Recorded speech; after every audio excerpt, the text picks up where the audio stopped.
the cycling podcast in association with Rafa.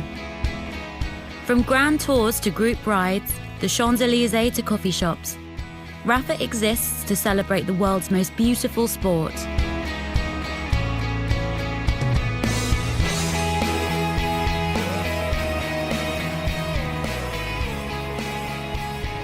Where are we, Orla?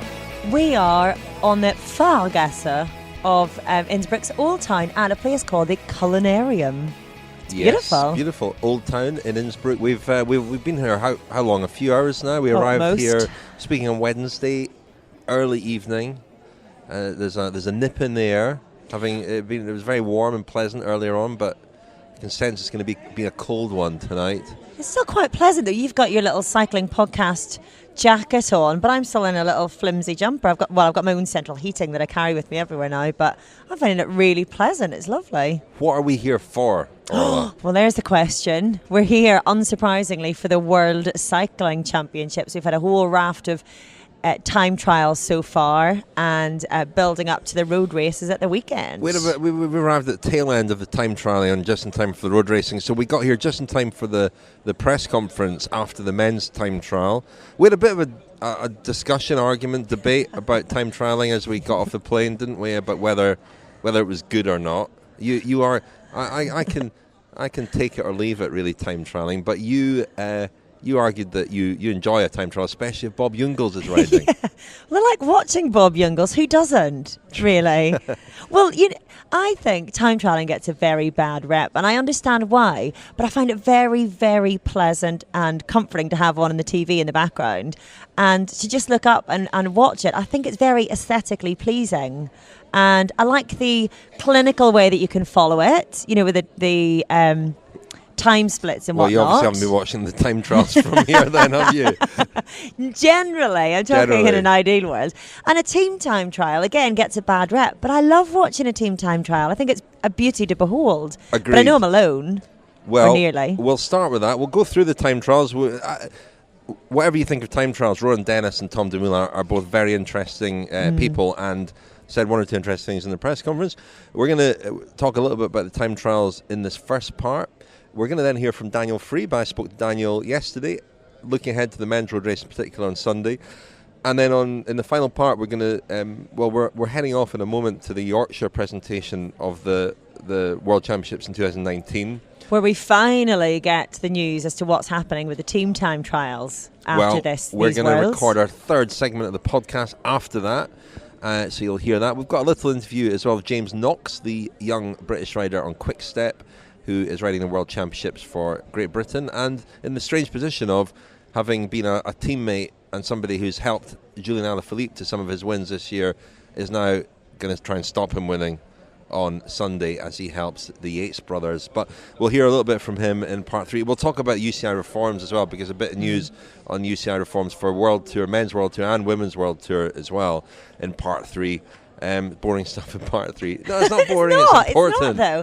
But it's good stuff. It's stuff that we've been waiting on as well. We bumped into Ciro, didn't we? Ciro Scognamiglio at the press centre. He was skulking around, not staying in Innsbruck. He doesn't skulk. He bounds. He bounds and he skulks a bit, but he's not staying in Innsbruck. He's staying with the Italian team, of course, in their hotel. In Nibali's room. I asked if he was sharing a room with Vincenzo Nibali. He's not.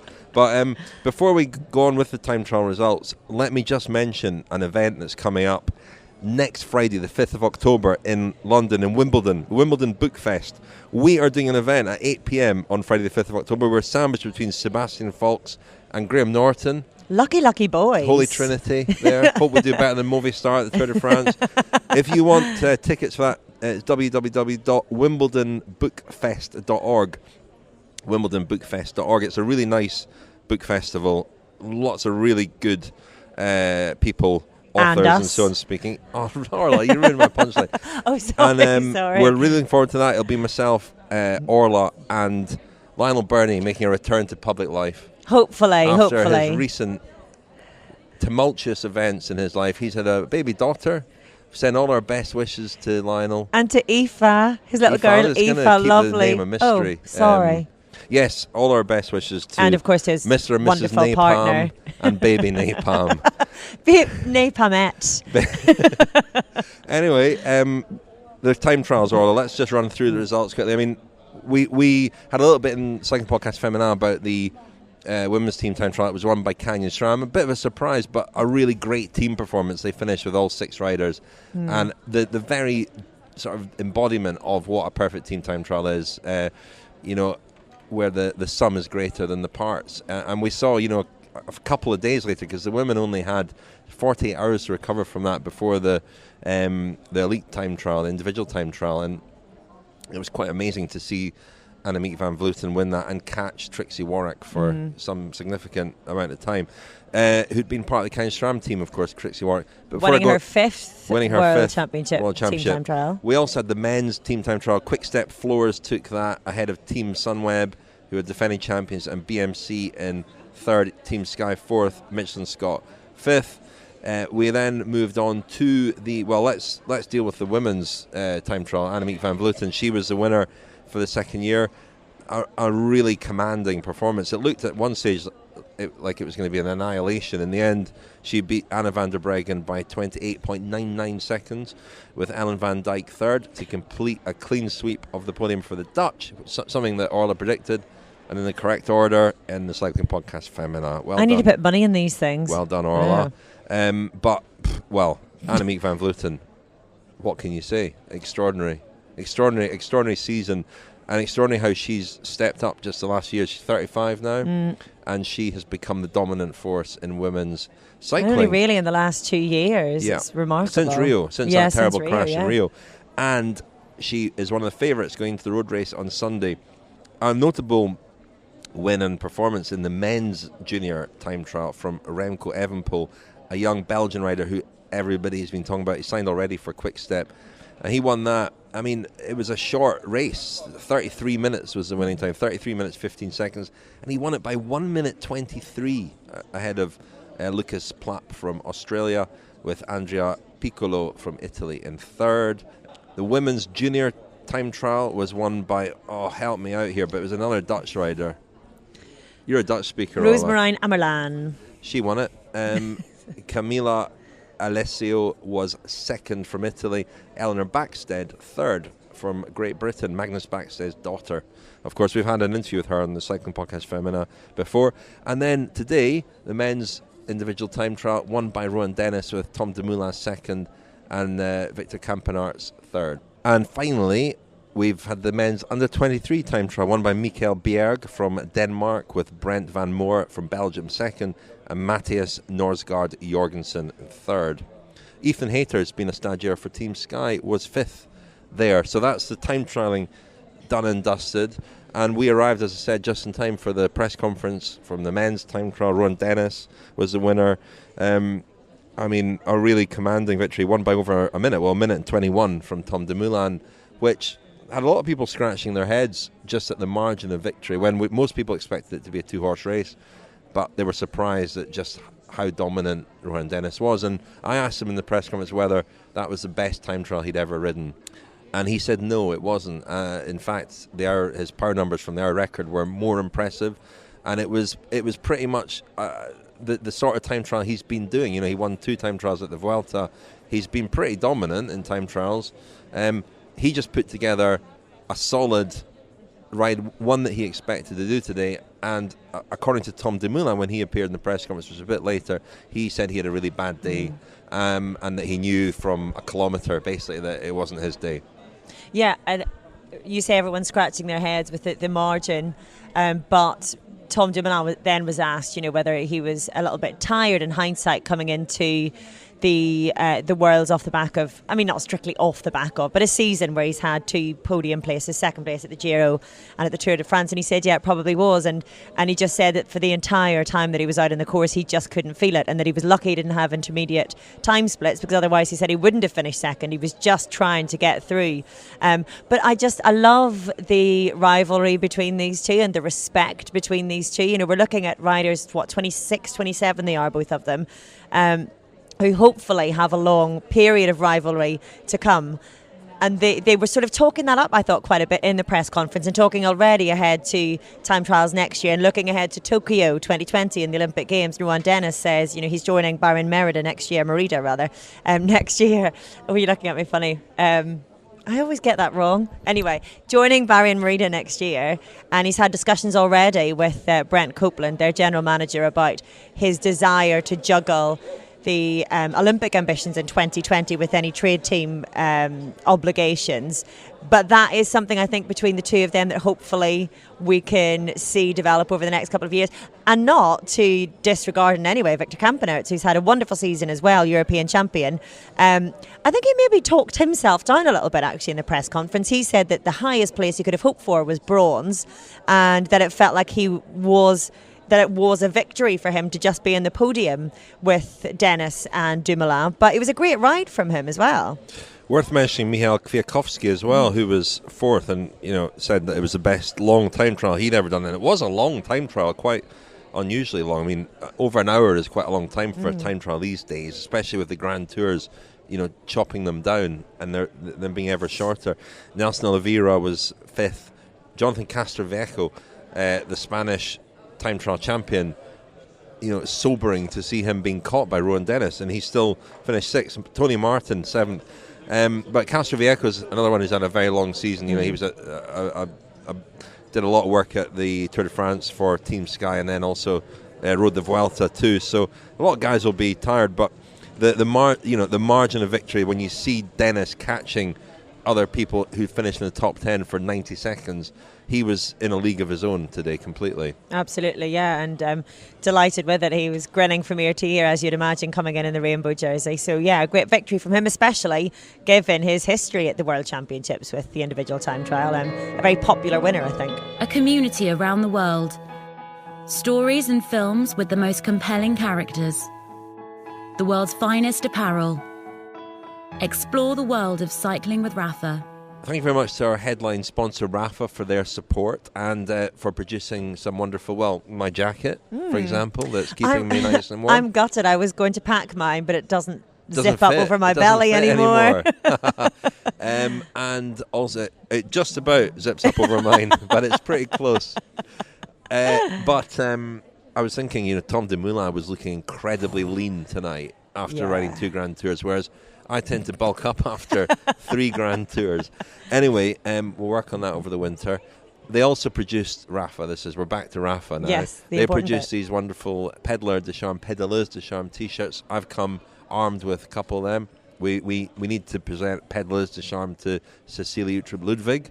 We'll find another one over the weekend, present one to her, and we've got Pedaleurs de Charme for the men as well. So we'll maybe do a Twitter poll or something. Yeah. I don't know how we'll do that, but we'll do it.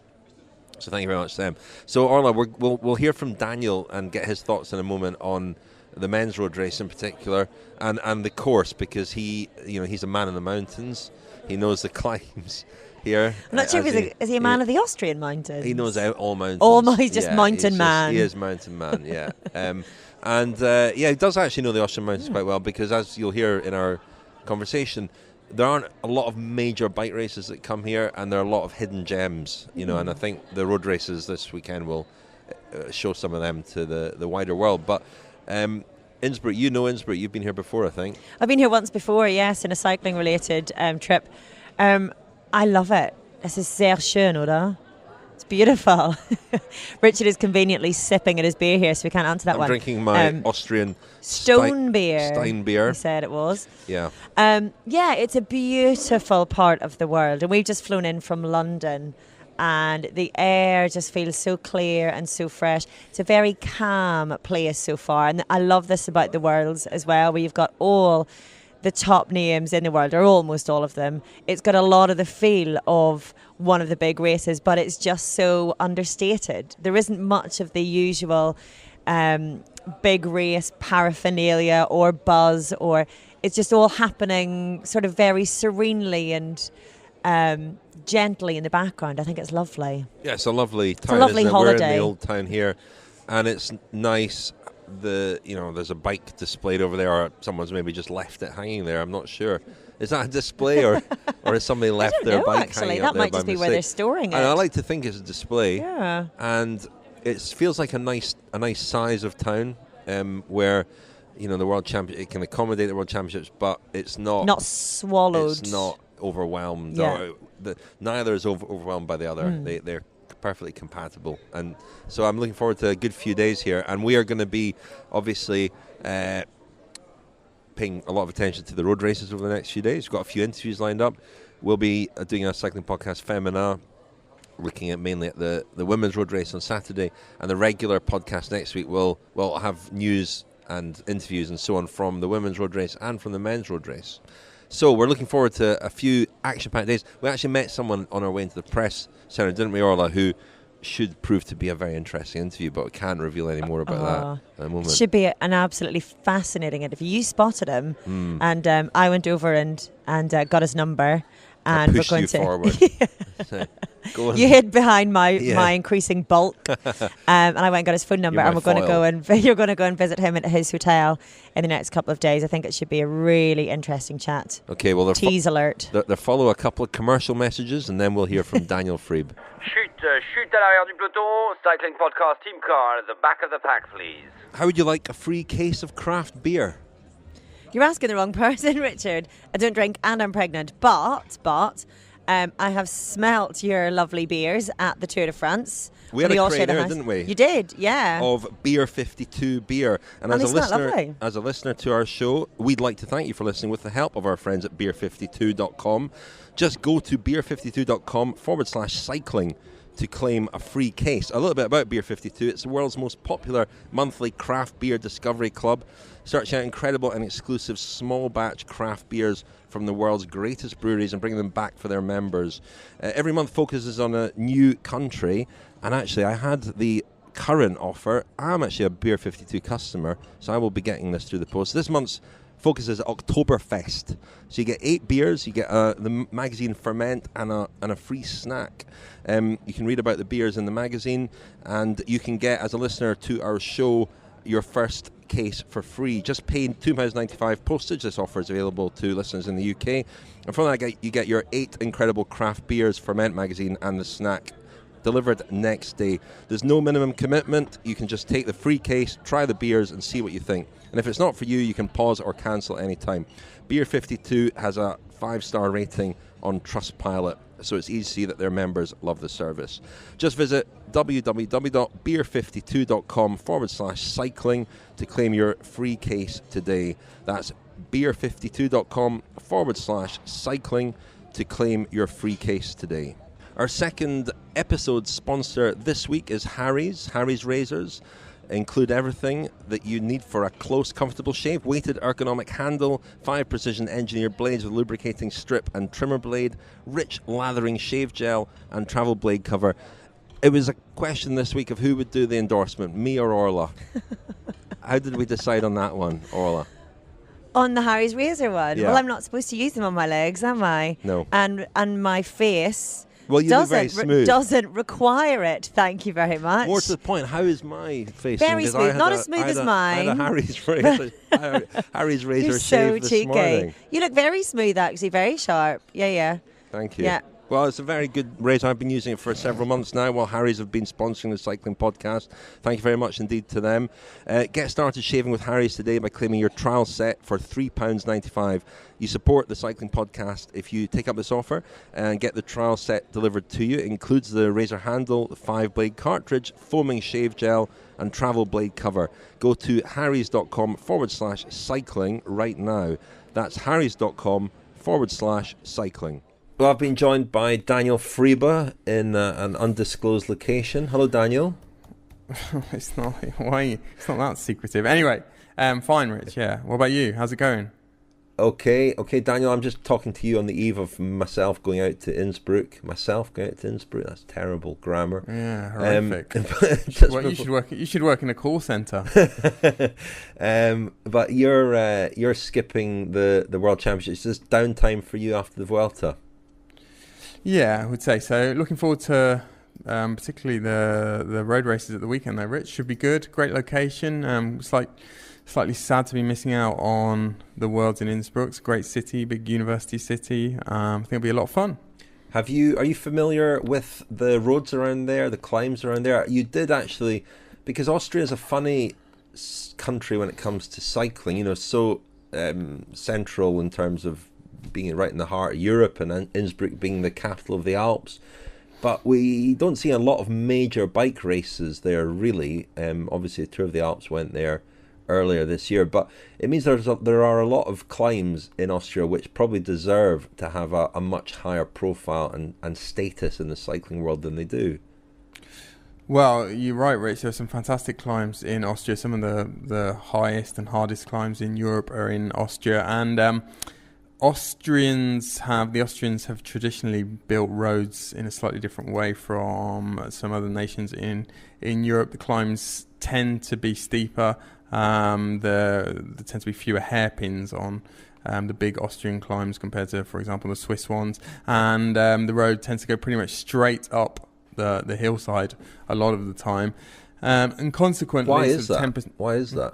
Well, it's a great question, Rich, and it's a subject that I would like to know more about, but unfortunately, in the course of researching my 2 books I wrote about mountain roads, it was a subject that I sort of skimmed and never really found the sort of literature I was looking for about it. But by all means, if anyone is listening and knows the go-to sort of Bible, the most authoritative tome on Austrian road building, please point me in that direction. But in the meantime, I mean, what do you know about the circuit in Innsbruck and the climbs that the riders will be tackling? Well, Rich, we always have this conversation, don't we, every year about how difficult it is to analyse a World Championship course, because if you take a race like Liège-Bastogne-Liège, it's not so much the altitude gain or the distance that informs people's idea of how the race is going to pan out. It's the history of those courses. They know, what a peloton does when it goes up La Redoute and so forth.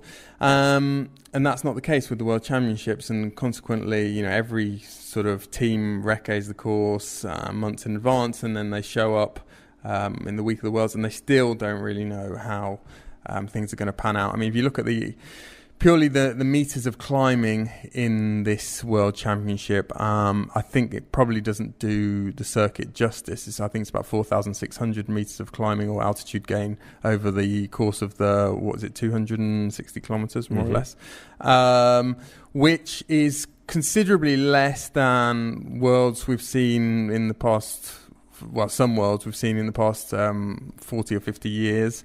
I think the Nürburgring in Germany was the greatest ever amount of altitude gain. It was 5,000. It was high 5,000s, 5,600 or 5,800.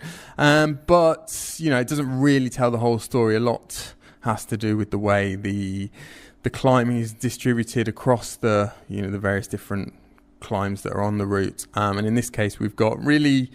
Well, one very difficult 3-kilometre climb to kick things off before the riders even get to the circuit. That's at the Gnadewald. And then we have got these 5 circuits of a long circuit where they go over the same climb once per lap, and it's the Eagles climb, and that's the long one. That's 5.7% gradient and 8 kilometres long, if I'm not mistaken. Yeah, that's correct. That is correct. That's correct. 7.9 kilometres long and 5.7%. Yeah.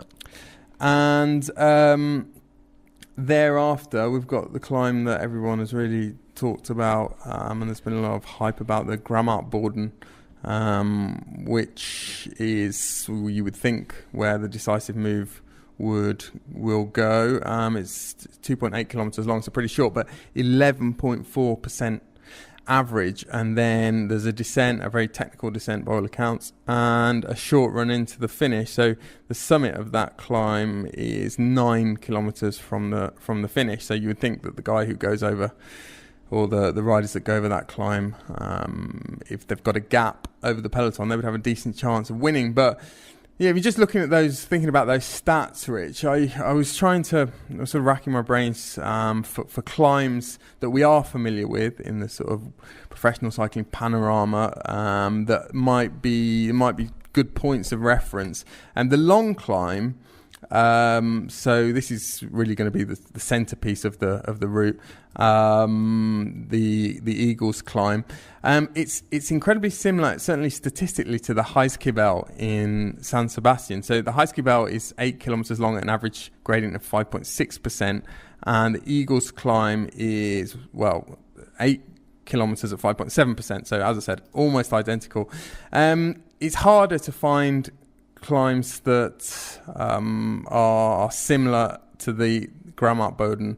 The final climb at San Sebastian now, that final very steep climb, perhaps not too dissimilar, and a similar distance from the top to the finish. That is true. Actually, it's one that I hadn't thought of. Some more familiar ones that people might be tempted to compare it to: the Muro di Sormano, which has become very famous in the Tour of Lombardy over the last few years. That's shorter, 1.9 kilometres, so almost a kilometre shorter, but that's 15.8% average. That's steeper, shorter and steeper. One hill that did come across my radar, which it is fairly similar to, is the climb to Arrate in the Basque Country, which is 3 kilometres long at 12.7%.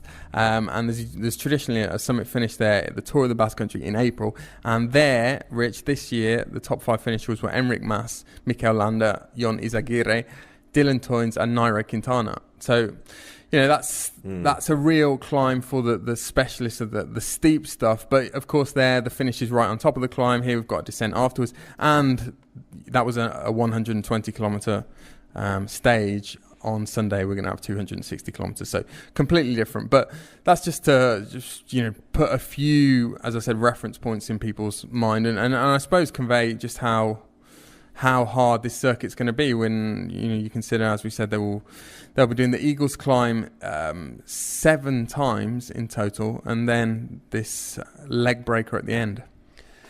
Yeah. So who's going to win it? I mean, Thibaut Pinot drew a picture of a goat on Strava this week. Did you see that? That was magnificent, wasn't it? It was magnificent. That was my highlight, not just of this cycling season, but any cycling season. What message is he sending out to people by doing that? Because it was very well done. That took a bit of planning, didn't it? I think he took his whole summer of planning. When he wasn't riding the Tour de France, I think he was... I've often wondered, I presume the way people do these, accomplish these great feats of Strava art is to plan a route, is to basically do it well in advance and then ride the route that they've sketched out in the shape of whatever they've sketched out. Is that right? It's the kind of thing, I suspect, I've never done this myself, but I suspect it's the kind of plan that's hatched on a drunken evening, isn't it? With a few, maybe, I don't know, Pinot at some point in the, maybe, it could be quite distant past. Pinot's sat there with some friends, a few beers, and they've hatched this plan, what animal would you draw? Well, maybe. I imagine that's how it would start. What animal would you draw, and then go looking for the route? But the detail was impressive. The legs and the horns and everything. Well, maybe, Rich. As Thibaut Pinot, as we all know, is a very very passionate lover of goats. Mm-hmm. It's some kind of mystical serendipity, and pointing to the fact that he's going to win the World Championships. But is he going to win the World Championships? Because he's in, what's going to be, you would think, maybe competitive is the wrong word, French team, but a team where there are certainly several options. Romain Bardet's riding very well. He's been riding in Italy. A couple of the one-day races in Italy look pretty good. And I would say maybe the outstanding favourite is also a Frenchman, and that's Julian Alaphilippe. Well, certainly given the nature of that final climb, there are a few riders better than him in the world on short, sharp climbs. He won Flèche Wallonne, of course, earlier this year. And San Sebastian, which we've just established is maybe the closest to this race. Yeah, and when descending is also going to be a big factor. And as we saw at the Tour de France, and as Adam Yates learned to his cost, Julian Alaphilippe is one of the best descenders in the peloton. It's a pretty crowded French team.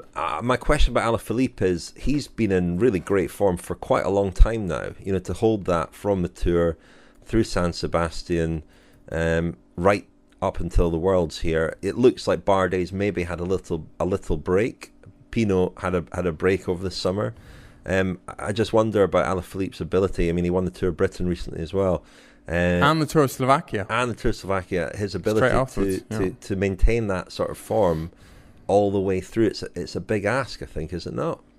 In fact, Rich, I make it that he's won the last 3 races he has competed in, the Classica San Sebastian, Tour of Britain and Tour of Slovakia. Well, there you go. I mean, yeah, Bardet, I thought Bardet looked very impressive in those Italian races, but another rider who looked very impressive was Gianni Moscon, the bad boy. And I see that Vincenzo Nibali, who had been targeting the World Championships but didn't really show anything at the Vuelta to suggest that he would be competitive here, he said that Moscon is number 1 in the Italian team, and he does look in really good form. I suppose the question is whether a rider like him will be weeded out on that climb and on the the hilly nature of the course. Is it just a bit too much for him? I've heard a few people draw comparisons with the Olympic road race in Rio in 2016, where Peter Sagan sat it out thinking it would be too hilly for him, and then Greg Van Avermaet, of course, won it.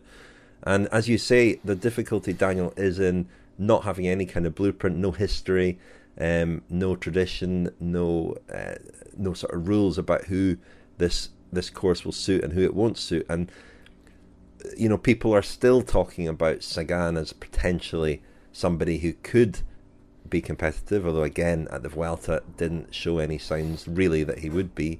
But Greg Van Avermaet, somebody like that. Dylan Toynes, you mentioned, he's a good climber as well. But, could one of those guys come into the frame as well? I would say Dylan Toynes has definitely got a chance. The others you mentioned, I'm not so convinced about. Neither Sagan nor Van Avermaet has got particularly, well, they've not been tearing up recently, and also I think while there is a certain degree of confusion about what kind of race it's going to be, I think most of the national team managers, the guys who have seen the course a number of times and have also managed national teams at numerous world championships, are pretty confident they know what they're looking at here, and they know that it's a circuit for pure climbers. I mean, if you look at most of the teams that have been selected, there's sort of one domestique for the flat part of the course, the early part of the course, and pretty much everyone else is a climber. That's certainly the case of the French team. I mean, even the British team, which is severely weakened by Geraint Thomas and Chris Froome's absence, there's really only one rider, Ian Stannard, there who's been picked, you feel, to take care of business on the flat, and everyone else is a climber. So I would probably rule those two out, Rich. I mean, there are other aspects, there are other considerations beyond just purely the topographical nature of the course. For example, the very difficult final climb, the nature of it could be slightly altered by where do they put the barriers on Sunday or for the road races, because we expect that to be the focal point as far as the spectators are concerned. Innsbruck's pretty much in the centre of Europe. There are going to be a lot of fans there from all over Europe. Is it going to be like an Alpe d'Huez type atmosphere where the crowd is getting very close to the riders? And that can also slightly alter, where riders decide to go, how easy it is to follow a wheel or not. So, it's one of the fascinating things about the World Championships. And of course, as well, the internectine rivalries you can have in national teams. They spend the other 51 weeks of the year riding for trade teams. The trade team's going to benefit if one of their riders wears the rainbow jersey. So for France, for example, does an AG2R rider help a quick step rider? These considerations shouldn't really come into play, but we've seen time and again they do. So who's going to win? I mean, Valverde, is he going to have anything left after the Vuelta? My sort of tip, I think, is, well, one to look out for is Adam Yates. I just have a feeling that Adam Yates could be going into the World Championships in decent shape. Yeah, I think the Yates brothers have both got a great chance. I think notably after the Vuelta, they were straight back on it again the next day, or 2 days later. There was no sort of there was no letting their hair down after the Vuelta, Rich, as far as I'm aware. Not that they've both got very sensible haircuts, haven't they? Not that they don't have a real reputation for letting their hair down, do they? No, but both good descenders.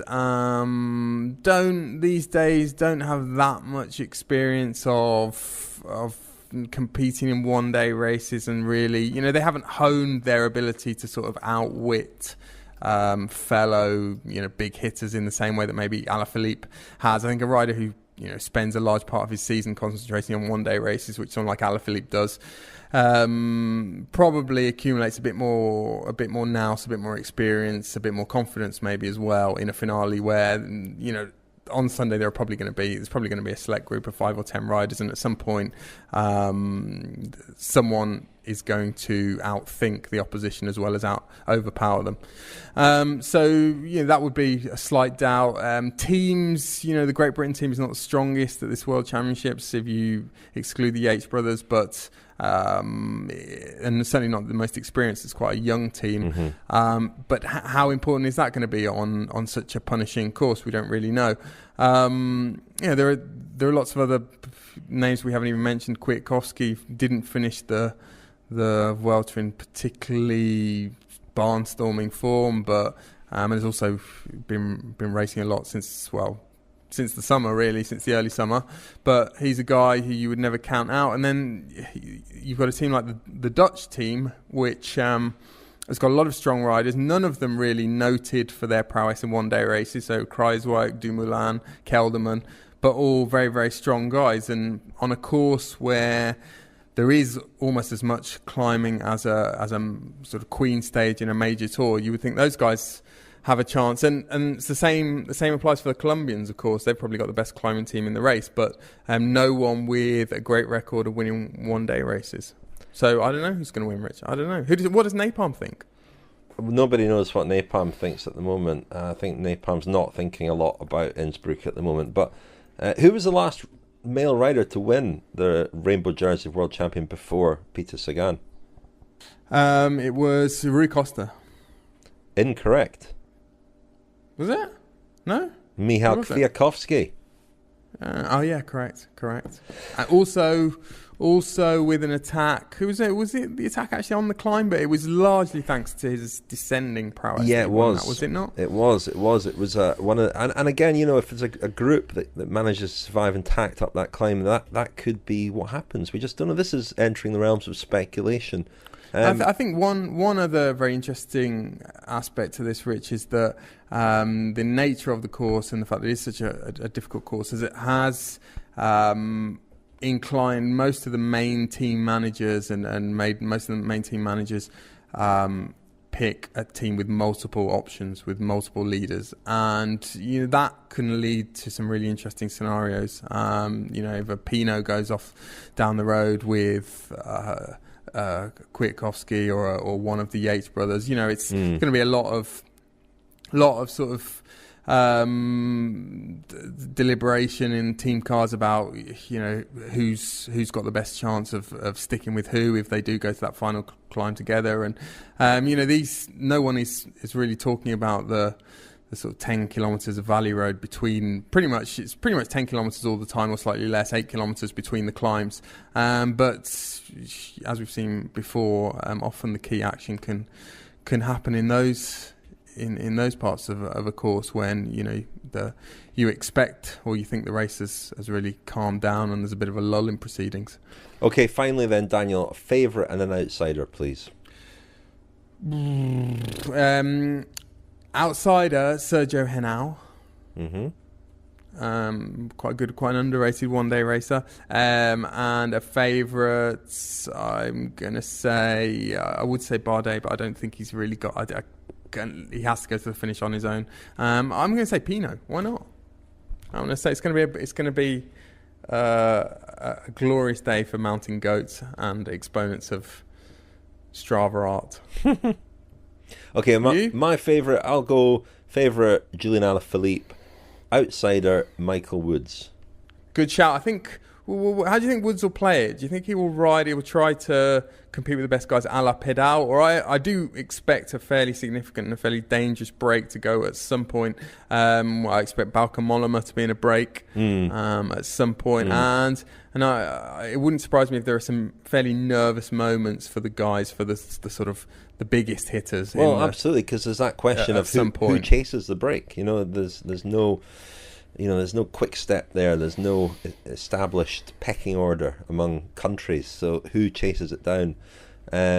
Who's got the riders to chase it down? It'll be interesting. I think I met Michael Woods in Girona the day after the Vuelta finished, or actually the Tuesday. So he was out for a bike ride with his father, and he was talking about the World Championships and really looking forward to it. He felt like he was in the second tier of fancied riders, if you like. Certainly not a favourite, but somebody who, as we saw at the Vuelta, really likes these very steep climbs and could certainly be in contention still at the top of that. Again, there's a question mark over his descending, perhaps, but a rider to look out for, perhaps, as well. And there's never been a Canadian World Road Race champion, as he said. Steve Bauer went very close, controversially, in 1988, that was, wasn't it? But, so look out for him.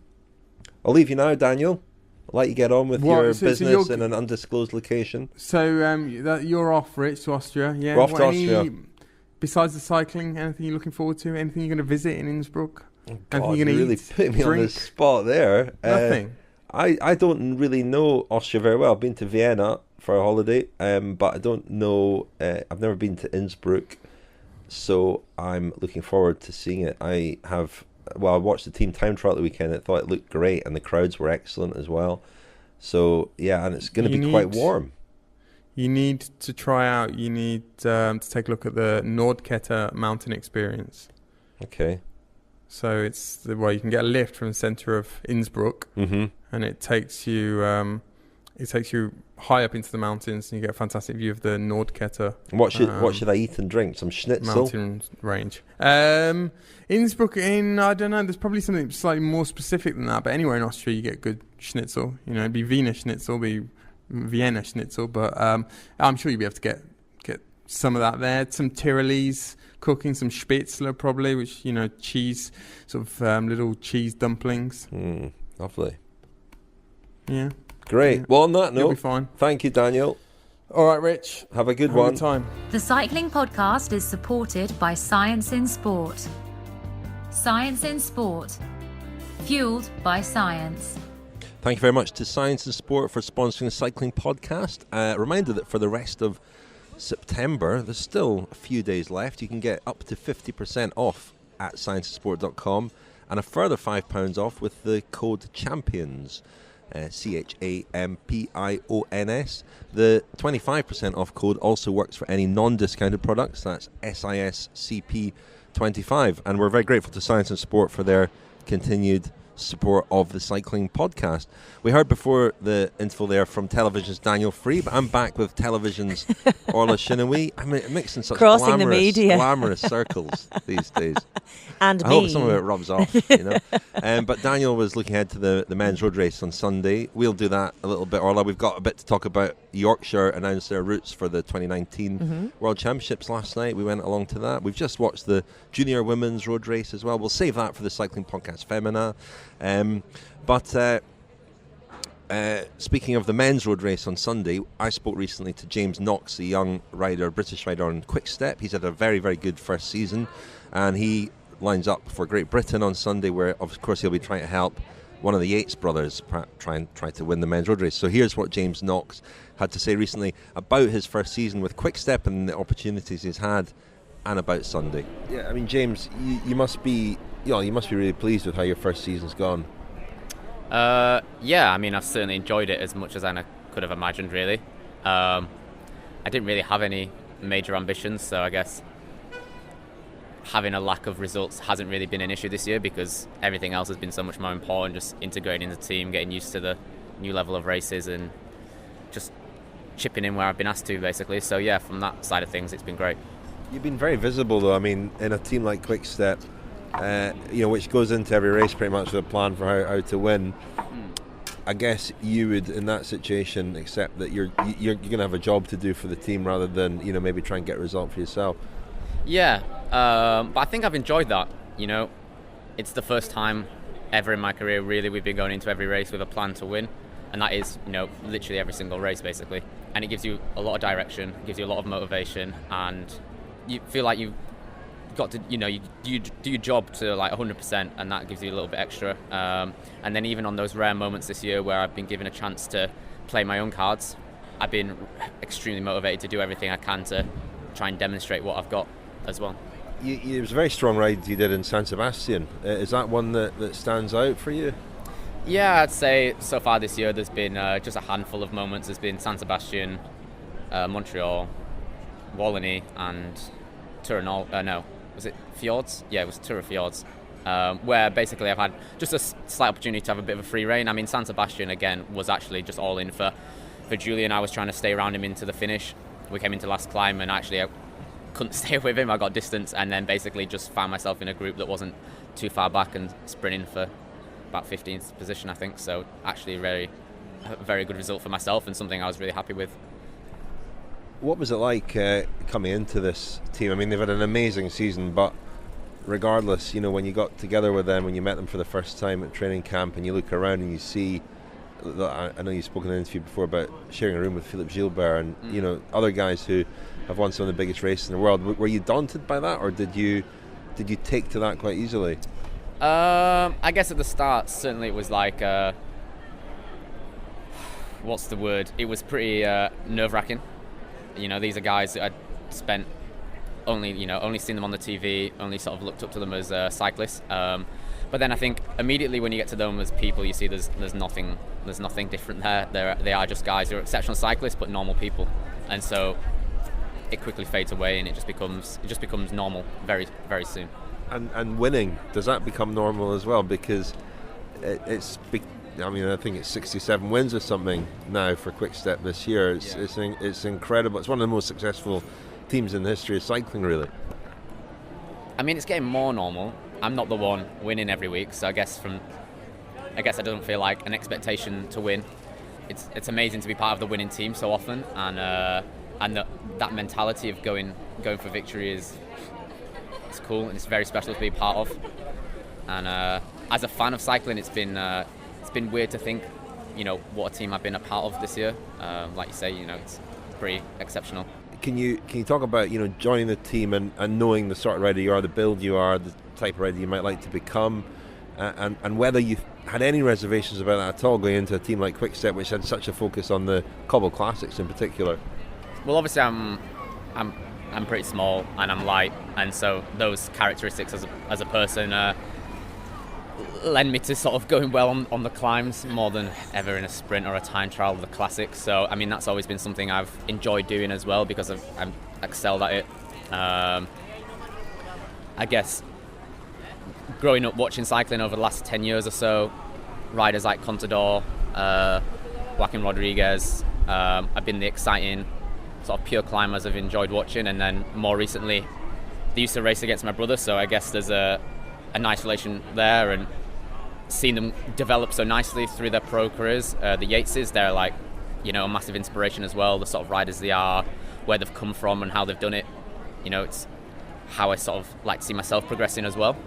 But Quick-Step as a team, I was not ever really daunted about the fact that they were, a Belgian team specialising in classics at the time. I don't think it personally affected my career. It gave me more opportunities perhaps to ride mountainous races. I got to ride the Dauphiné this year. I got to ride Basque Country, Catalonia. These are races that if you're in like general classification teams, Movistar, Sky, it's such a competition to get in the team. I might not get those opportunities. There's so many ways of looking at it, but really I think Quick-Step has given me a perfect place to develop, perfect place to grow. I've had great opportunities. I've so many riders I can learn from as well. So in many ways, I think it's been perfect. This first neo pro contract. And you've got the Worlds coming up, and Britain will be going into that race with two of the favourites, I would think, Adam and Simon Yates. Maybe Adam, might even be the favourite, because Simon, I'm sure, has gone very deep at the Vuelta. Do you have any idea yet what the plan will be there, and how do you look forward to that? Yeah, I mean, I don't think you even have to really have a big discussion. We haven't had a big team discussion, but it's pretty clear what our plan is going to be. We've got Adam and Simon. We've seen how good Simon is, but like you said, and I agree, I think Adam could potentially come out of the welter even better just because of the weights he's ridden the race. And they're both pure climbers, you know. They don't want to be in a group at the finish with Alaphilippe and Valverde. So it's going to be pretty simple, isn't it? We want a hard race, and it's a hard course, and theoretically it's perfect for them as long as they've got the legs on the day. Odd, isn't it, that you go from riding with Alaphilippe all year to it's just an odd thing about the World Championships where, you know, a guy you're a teammate with 364 days of the year, suddenly you're going to be riding to prevent him winning. Yeah, I know. I've not really thought of it in that way, to be honest. I mean, I've never done a senior world champs before, so I presume everyone just understands how it is. But I'm riding for Great Britain, and the ambition is to win with Great Britain. So that was James Knox, obviously a great prospect for the future, climber, and somebody who should have an important role to play on Sunday. And tipping there, Adam Yates for the title, or, you know, maybe having the best chance of the British riders. Orla, we heard my favourite and my outsider, and Daniel's. What are you thinking for Sunday? I came into this thinking maybe A. Yates. Yates. A. Yates. Adam Yates. Yeah, I mean Adam. Well, yeah. A full stop Yates. Yeah. I think Adam Yates is probably, by the sounds of it, in good form. It sounds like he feels like it's a race that he can go for, and he's got the form for it and all the rest of it. I mean, we were chatting just a moment ago at the Team GB bus, and they were pointing out how Matt Bramier, of course, is the head coach for the first time of the men's team, and I think he's maybe a bit nervous about that. I don't think that will make any difference whatsoever to how they get on. But I think if I were to put money on it, and maybe I should because I got the 1, 2, 3 in the women's individual time trial, and Ruhan Dennis is my pick in the men's, but none of those were particularly surprising. But if I were to put money on it, I'd maybe say Adam Yates. However, as other options, because I like to keep my options open, Mikhail Kwiatkowski, I think, could be in with a decent outside chance. He finished 4th in the individual time trial, so he's clearly in good form. And I think he could be in with a shout of getting the World Champions jersey again. And a lot of people have been chatting up Gianni Moscon. A lot of smart money on Gianni Moscon. Yeah, including Vincenzo Nibali. He has said that he reckons Moscon will be the rider on their team. So Moscon could be a pick as well. Well, they're he's my 3. Been in very good form, hasn't he? Since he came back to racing after his suspension ended after the Tour de France. It'd be an unusual, maybe not an unusual, but I'm not sure he'd be universally as popular as Peter Sagan as a world champion. Is that unfair? No, I don't think that's unfair. I think that's a fair comment. Well, I'm trying to temper it, really. But, yeah, that doesn't influence anything on the road, does it? Not really. I mean, Lionel would hate this. You know, this is a lot of speculation. He would hate even more speculating about a race that's still a year away. and we went to the presentation of the Yorkshire routes last night, and I suppose the headlines are that all the races start in different places in Yorkshire. Harrogate is the hub. You know, that's where the finishing circuit is for the road races. An interesting looking finishing circuit, 14 kilometres long. Certainly not as challenging on paper as this one here in Innsbruck. And so it looks like it might create quite an open race. You know, it's selective because of the distance and the accumulated distance and climbing, but there's nothing really severe. There isn't. I mean, you'd have to build a mountain, which I'm kind of surprised Guy Verity hasn't done that. But he would if he could. I'm quite sure. But you know, I'm reluctant to speculate, however, on a race that's a year away. Well, it sounds like you're about to, though. Who do you think's going to win? No, but I don't want to do that. I mean, that's a waste of time. I mean, It looks good. I mean, Harrogate's a beautiful place. Obviously hosted stage 1 finish from the 2014 Tour de France. It's going to be a great location for the World Championships. That's where it'll all congregate, I suppose. And it could be a great race as well, in that, you know, it will be attritional. Well, of course it could be. Not, any race could be. It could be a terrible race. It could be rubbish. But when we look at, for example, looking ahead to the women's race this week, a lot of the chat has been on the fact that they aren't including the final hell climb that the men have. But the flip side of that is that it would simply be too selective, and that we wouldn't get a tough enough and an exciting enough finale to the women's race. And as it stands, I mean, how selective is the group going to be in the women's race? I think at least with the Yorkshire one, we're going to have many more people being able to fight it out across the different categories, and that's got to be exciting for a week-long racing programme. Bring it on in a year. Well, the other big thing, obviously, was the Love Island time trial. Yes. Team time trial. Yeah, the team time trial, the mixed relay. As exclusively revealed in the cycling podcast Femina during the women's tour, we talked about the rumours that they were going to introduce a mixed sex team time trial. The format was made clear last night. 3 men, 3 women. The men go off first, then the women. And I thought David Lapartillon actually explained quite well the rationale behind that. 3 men, 3 women. It's the minimum number of people for a team time trial. But it means that more countries should be able to take part. The Dutch will obviously be heavily fancied. One interesting aspect of it is the men go off first and the women go off last, so the time will be taken on the second woman across the line. I think it'll be interesting. A lot will depend on just how much the teams, the countries buy into it and what sort of riders they put up for it. You know, will the likes of Tom Dumoulin be selected for the Dutch team?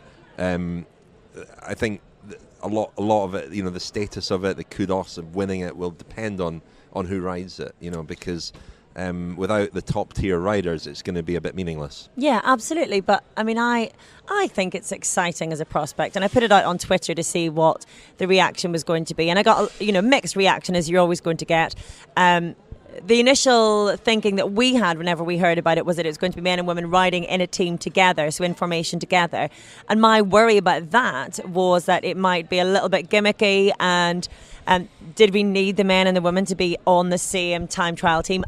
Personally, I didn't think so, and I thought maybe opened the female riders to criticism, maybe of, it not being as cohesive as you would see if the sexes were separate. And then we thought it was going to be a men's time trial at one part of the day, the women's time trial at the other part of the day, and then both of the times taken together cumulatively. And I think this is a much better prospect, actually. And there is a lot of regret among many fans that the trade team time trial is going away. And I share that. But a lot of the comparisons that people are making are on the trade team time trial, and that's gone anyway. So, do we replace it with something or do we not? And I think as a replacement, it has the potential to be really exciting, actually. And it does depend on how many countries are competitive. But as Lapartillon said, to have 3 riders, 2 riders just isn't possible because it's not then a team time trial necessarily. It's a 2-up. It's a 2-up. 3 riders does at least make it possible for more nations to get involved in it. The flip side of that is that how much of a team time trial is it with only 3 riders in formation on a fairly short lap, as it will be in Harrogate. But they're trialling it really for the Olympic Games. They want this to be an Olympic discipline, which will be on a longer course. So as a trial, I think bring it on. I'm quite excited about it, really. And I love the fact that the women will be taking to the road second. It's a small symbolic gesture maybe, but those things matter, so I think it's great. Bring it on. Absolutely. We're saying bring it on a lot, aren't we? I know, what are we doing? Did you say it as well? I noticed I said it twice. I don't know. We're feeling energised. But I think one thing about Yorkshire, the crowds will be fantastic. I mentioned David Lapartillon. He was there last night, and he's been busy this week. Lots of political stuff happening this week. The UCI Congress on Friday. This afternoon, actually, is the vote for the new president of the CPA, Gianni Bugno, against David Miller. We heard in last week's podcast from David Miller and from Laura Mora from the CPA talking about the controversy that's raging really about the election process and about how riders actually have a say in electing the president of their own trade union, in effect. And it looks like a bit of a stitch-up. It looks like Bugno's going to win it. There seems to be a lot of anger about that. At the same time, the CPA are arguing, and you could argue with some justification, that the time to change the voting process is not in the couple of weeks before the election. And Bugno, who's very likely to be re-elected president today, has said that they will look at the system for electing the president after he's been re-elected. More or less. Anyway, I'm going to go on to that. It should be great theatre. David Miller was there last night. He grabbed, not literally, but he collared, not literally, David Lapartillon last night, and they had a very animated discussion for about 30 minutes. David Miller was making some points to him quite forcibly about, because the UCI give €100,000 a year to the CPA, so they endorse the CPA as the official riders' union. So I think there'll be some fireworks this afternoon. I'll go along and at least witness that. On the reforms announced this week, there has been another sort of a storm brewing with the UCI and Lapartillon threatening to cut World Tour teams from 18 to 15. That's been pushed back on by the World Tour teams themselves. The World Tour will remain at 18 teams. Teams will also be obliged to have between 27 and 30 riders, which is a relief to the CPA, who saw a lot of riders losing their jobs. But some teams this year, Movistar, Sunweb, for example, had fewer than 27 teams. So that's quite an interesting move. But the World Tour will consist of around 185 days of racing, and World Tour teams will be obliged to ride all of them. It's a hell of a lot, and it's a bit of a mess in my view. But anyway, they all seem quite happy with the compromise that's been reached. The Pro Continental tier, which is below World Tour, that's going to be renamed the UCI Pro teams, and below that there'll be UCI Continental teams. One or two. It's still a bit of a mess, the Pro Conti division, because there are a lot of teams. There's going to be no limit on that, and they're all competing for in effect the same races. However, next, as of 2020, the UCI has said that the two best ranked UCI Pro Tour teams from the New Look Pro Series will have the right to participate in the Grand Tours. So there will be fewer wildcard invitations and more transparency. A bit more transparency, a bit more. We saw Aqua Blue Sport go to the wall recently, in part because they weren't happy at the system for gaining selection to Grand Tours in particular, but major events generally. This looks like if you are Pro Continental team, there's a clear pathway there to riding in the Grand Tours. You've just got to be one of the two best ranked teams from the New Look Pro Series.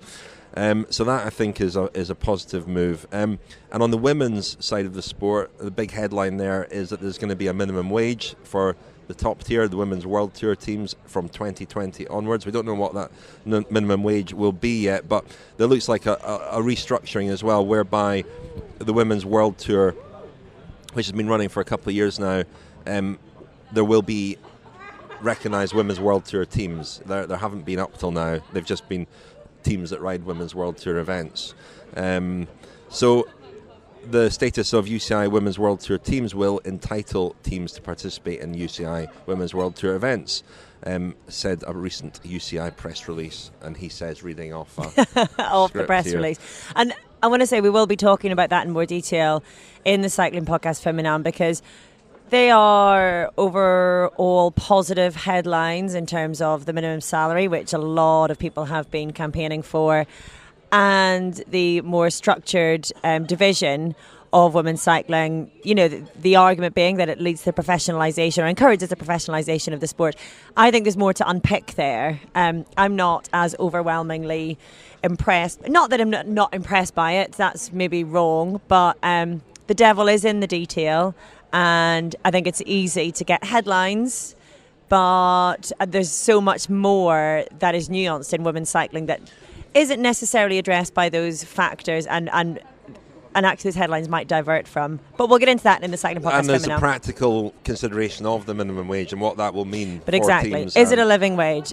There's no guarantee it's even going to be the same level as the Pro Conti minimum wage. So... And then the implications of teams having to pay their riders a minimum salary when they're trying to grow the teams themselves. There's so much to get into. On the other reforms, it's a compromise really hammered out between the teams, between the CPA. Prudhomme was involved in these discussions, Christian Prudhomme, the director of the Tour de France, and obviously David Lapartillon, the UCI.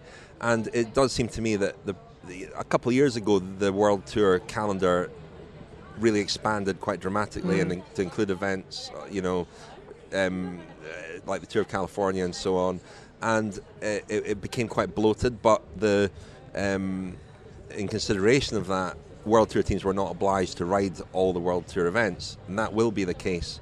And it doesn't look like the calendar will be slimmed down or shrunk at all. So it's putting real huge demands on teams and riders, and I'm not sure that's really sustainable or the way the sport should be going. It doesn't look to be.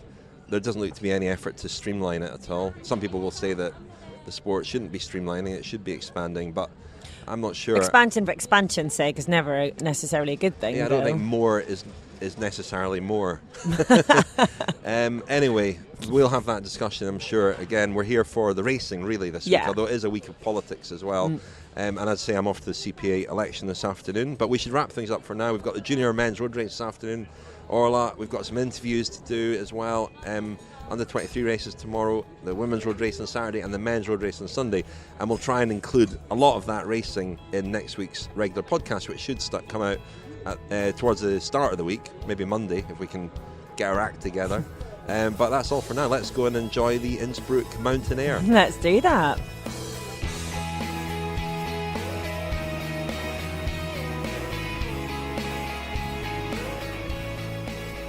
You have been listening to The Cycling Podcast. Subscribe to our newsletter at thecyclingpodcast.com to get all the latest news and special offers delivered straight to your inbox.